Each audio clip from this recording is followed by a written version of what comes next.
Well, bringing us the merry and bright that we all need on this gloomy day. Chris is in Valley Junction for Jingle in the Junction. And Chris, exactly what we all need today.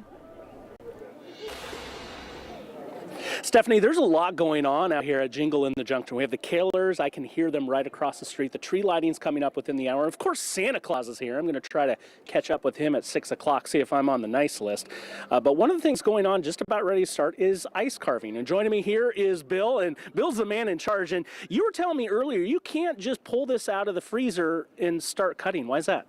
Because the change in temperature will just shatter it, so it has to acclimate to the temperature you're carving at, otherwise it's not good. Yeah, just like if you're going to pour yourself a drink, you pour it in over the ice cubes, they start to snap just like that. Okay, and so we're getting ready to start here. What's your favorite thing to carve in a block of ice? There isn't really a favorite. It's whatever customers request and whatever makes them happy is usually the most fun for me. Right, and we're themed here for Thanksgiving. You're going to give us the first couple of cuts of this block, so go ahead and take it away. It's a fall theme, so here we go. All right, let's do it. Thanks.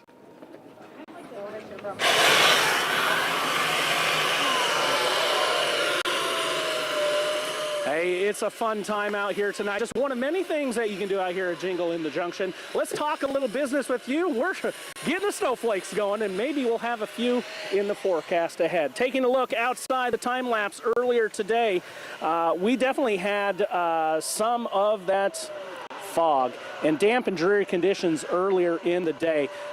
We cleared things up at the surface, but those clouds never fully went away, and they are still out here for tonight.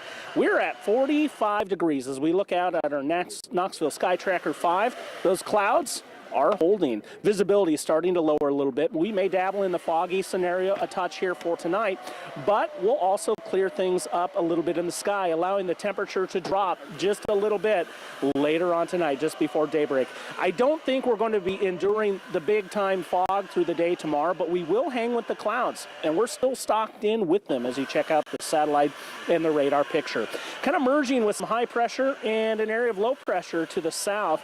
That area of low pressure kind of riding to the east. Some of that showery activity over Kansas is going to try to nose up into the southern part of Iowa for tomorrow.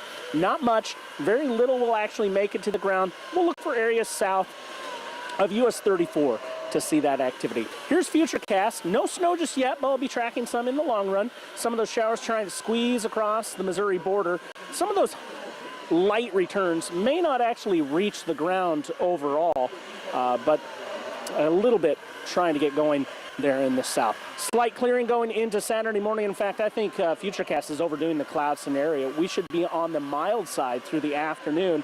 A lot of sunshine and a pop in the temperatures. We'll take you down to 38 tonight. Those clouds trying to break apart a little bit, but any clearing is short-lived, and they're back for tomorrow. 45 for our afternoon high. We do have the temperatures for tomorrow hanging out into the 40s as they populate on the map there, keeping things cool, but that nice weekend pop is ahead. Here's Saturday, and then getting into Sunday, we have more of the same back-to-back afternoons with plenty of sunshine, temperatures upper 50s to about 60 degrees.